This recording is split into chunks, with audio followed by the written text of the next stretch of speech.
Dear students, आज का topic है डाइजेशन ऑफ फैट्स। ये फैट्स की डाइजेशन कैसे होती है, किस तरह से फैट्स ब्रेक डाउन होता है ग्लिसरॉल और फैटी एसिड्स में। आज के टॉपिक में हम यही डिस्कस करते हैं। डाइजेशन एक कैटाबॉलिक प्रोसेस होता है जिसमें complex type of food convert होता है या ब्रेक डाउन होता है सिंपलर टाइप ऑफ फूड में bye the actions of enzymes. इसी तरह से जब फैट्स की डाइजेशन क्या होती है, फैट्स क्या होता है, ये एक कॉम्प्लेक्स टाइप ऑफ फूड है, ये कन्वर्ट किस में होता है, सिंपलर फॉर्म में, लाइक ग्लिसरॉल या फैटी एसिड्स। नाउ जो ये फैट्स और ये जो ऑयल्स है, फैट्स और ऑयल्स की डाइजेशन कैसे होती है, किस तरह से फैट्स और ऑयल्स ब्रेक डाउन होता है, और ये फैट्स के लिए जो एंजाइम, फैट्स के डाइजेशन में जो एंजाइम रिस्पॉन्सिबल होते हैं उस एंजाइम्स को हम कहते हैं लाइपेसिस। क्या कहते हैं? लाइपेसिस। लाइपेसिस वो एंजाइम्स होती है जो फैट्स के डाइजेशन में इंपॉर्टेंट रोल प्ले करते हैं। फैट्स और ये जो ऑयल्स है, इंजेस्टेड फूड का जो हम फूड लेते हैं, जो हम फैट्स वाले या ऑयल वाले जो फूड हम लेते हैं उसमें मोस्टली क्या होते हैं, ट्राइग्लाइसराइड्स होते हैं। जो फैट्स और जो ऑयल्स होते हैं इंजेस्टेड फूड के, उसमें मोस्टली क्या होता है, ट्राइग्लाइसराइड्स होते हैं। फिर ये ट्राइग्लाइसराइड में क्या होती है, डाइजेशन होती है। ट्राइग्लाइसराइड्स ब्रेक डाउन होता है किसमें, डाइग्लाइसराइड्स में, फिर मोनोग्लाइसराइड्स में, फिर फाइनली जो मोनोग्लाइसराइड्स क्या होता है इसमें ग्लिसरॉल और फैटी एसिड्स में चेंज हो जाता है। तो लाइपेसिस वो एंजाइम्स होती है जो फैट्स के डाइजेशन में हेल्प करती है।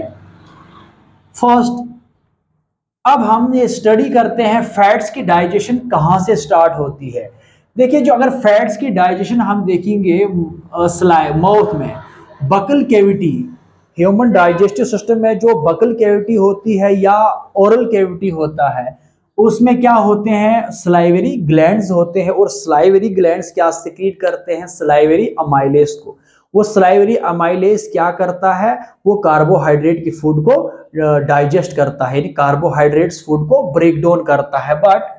बट इस सलाइवा के अंदर सलाइवरी लाइपेस नहीं होता है। ये जो लाइपेसिस एंजाइम है ये सलाइवा में नहीं होता है, और इस सलाइवा में जो लाइपेसिस एंजाइम मौजूद नहीं है, और सलाइवा का कोई भी रोल और कोई भी एक्शन नहीं होता है फैट्स के डाइजेशन में।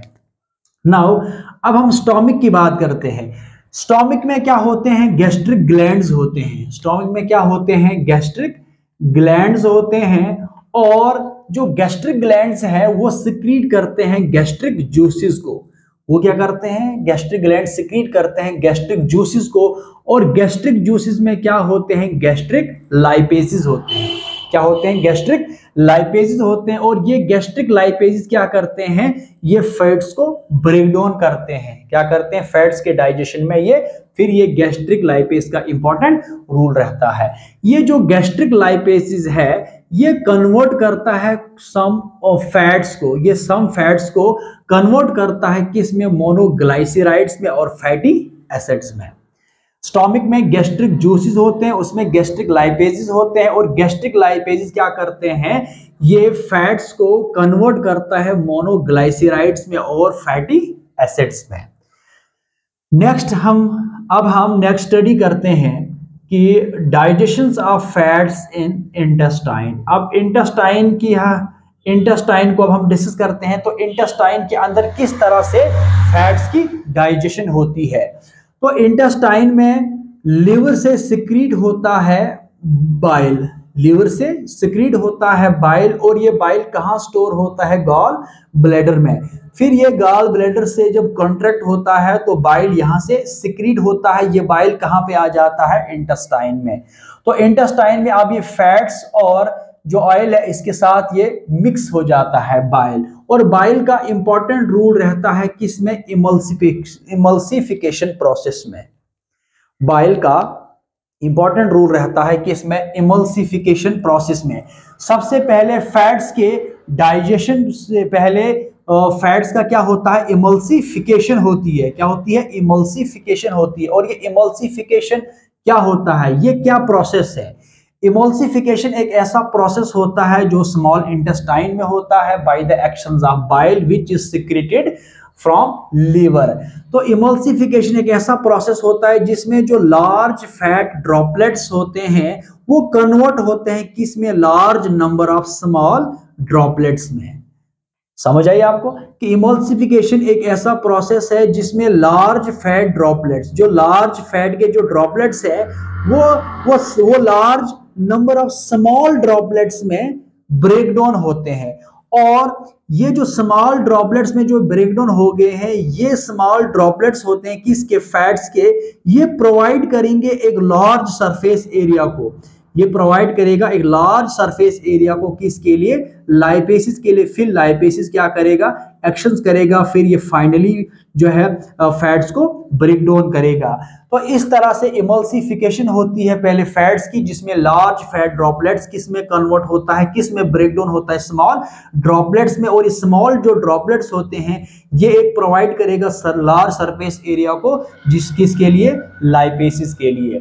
तो इस तरह से क्या होता है स्मॉल इंटेस्टाइन में, इस तरह से यही होता है कि जो इमल्सिफाइड फैट्स होती है, क्या होती, इमल्सिफाइड फैट्स क्या होता है, वो फैट्स जिसमें इमल्सिफिकेशन का प्रोसेस हुआ वो अब इमल्सिफाइड फैट्स बने। ये इमल्सिफाइड फैट्स लाइपेसिस के एक्शन से, लाइपेसिस वो एंजाइम्स होते हैं जो फैट्स को ब्रेक डाउन करने में हेल्प करते हैं। तो लाइपेसिस, इसमें क्या होता है, इमल्सिफाइड जो फैट्स है लाइपेसिस के एक्शन से ये ब्रेक डाउन होंगे, ये किसमें, ये ब्रेक डाउन होंगे किसमें, फैटी एसिड्स में, ग्लिसरोल्स में एंड मोनोग्लाइसराइड्स में। क्या होगा, इमल्सिफाइड फैट लाइपेसिस के एक्शन से ये किसमें कन्वर्ट होगा, फैटी एसिड्स में, ग्लिसरोल में और मोनोग्लाइसराइड्स में। तो इस तरह से क्या होता है, ये स्मॉल इंटेस्टाइन्स के अंदर इस फैट्स की डाइजेशन होती है। तो इसमें जो इंजेस्टेड फूड होता है कि तो उसमें मोस्टली क्या होता है, ट्राइग्लाइसराइड्स होता है। ये जो ट्राइग्लाइसराइड्स होते हैं, ट्राइग्लाइसराइड में क्या होते हैं, जो लाइपेस के एक्शन से ये ट्राइग्लाइसराइड किसमें कन्वर्ट होता है, डाइग्लाइसराइड्स में और फैटी एसिड्स में। फिर लाइपेस के एक्शन से फिर ये मोनोग्लाइसराइड्स, ये मोनोग्लाइसराइड्स, ये जो लाइपेस के एक्शन से आप डाइग्लाइसराइड्स किस में चेंज होंगे, मोनोग्लाइसराइड्स में। ठीक है, ट्राइग्लाइसराइड लाइपेस के एक्शन से डाइग्लाइसराइड में चेंज होंगे और डाइग्लाइसराइड फिर ब्रेक डाउन होंगे लाइपेसिस से किस में, मोनोग्लाइसराइड्स में। अब ये जो मोनोग्लाइसराइड्स में फिर फाइनली क्या होगा, इसका जो एंड प्रोडक्ट होगा ग्लिसरॉल एंड फैटी एसिड। तो फैट्स की जब डाइजेशन की हम बात करते हैं तो फैट्स फाइनली ब्रेक डाउन किस में होता है, ग्लिसरॉल एंड फैटी एसिड्स में। तो इसमें जब हम डाइजेशन ऑफ फैट्स को डिस्कस करते हैं तो इसमें 50% जो फैट्स है वो डाइजेस्ट होता है किसमें, ग्लिसरॉल्स और फैटी एसिड्स में। याद रखना, फैट्स के डाइजेशन में 50%, फैट्स के डाइजेशन में 50% फैट्स किसमें ब्रेक डाउन होता है, ग्लिसरॉल एंड फैटी एसिड्स में। और जो रिमेनिंग 50% होता है, जो रिमेनिंग 50% होता है वो किस में ब्रेक डाउन होता है, वो डाइग्लाइसराइड में ब्रेक डाउन होता है और मोनोग्लाइसराइड में ब्रेक डाउन होता है। तो इस तरह से फैट्स की डाइजेशन होती है। और फैट्स की डाइजेशन ये माउथ से नहीं होती है स्टार्ट, और क्योंकि माउथ में क्या होता है, इसमें कोई लाइपेसिस एंजाइम नहीं होती है जो फैट्स को ब्रेक डाउन करे। स्टोमक में गैस्ट्रिक लाइपेसिस होते हैं जो कन्वर्ट करता है फैट्स को मोनोग्लाइसराइड्स और फैटी एसिड्स में। और फिर इंटेस्टाइन में क्या होता है, बाइल सिक्रीट होता है लीवर से, और ये बाइल मिक्सअप हो जाता है किसके साथ, ऑयल और फैट्स के साथ। इसमें एक प्रोसेस होता है इमल्सिफिकेशन, और इमल्सिफिकेशन ऐसा प्रोसेस होता है जिसमें लार्ज फैट ड्रॉपलेट्स कन्वर्ट होते हैं स्मॉल ड्रॉपलेट्स में, जो प्रोवाइड करेंगे एक लार्ज सरफेस एरिया को लाइपेसिस के लिए। तो ये इमल्सिफाइड फैट लाइपेसिस के एक्शन से फैटी एसिड, ग्लिसरॉल और मोनोग्लाइसराइड में चेंज होते हैं। जैसे ट्राइग्लाइसराइड लाइपेस से डाइग्लाइसराइड, और लाइपेस से फिर मोनोग्लाइसराइड, और फिर फाइनली ग्लिसरॉल और फैटी एसिड। एक एंड प्रोडक्ट होता है इसका फैट्स का, डाइजेशन ऑफ फैट्स का एंड प्रोडक्ट क्या है, फैटी एसिड।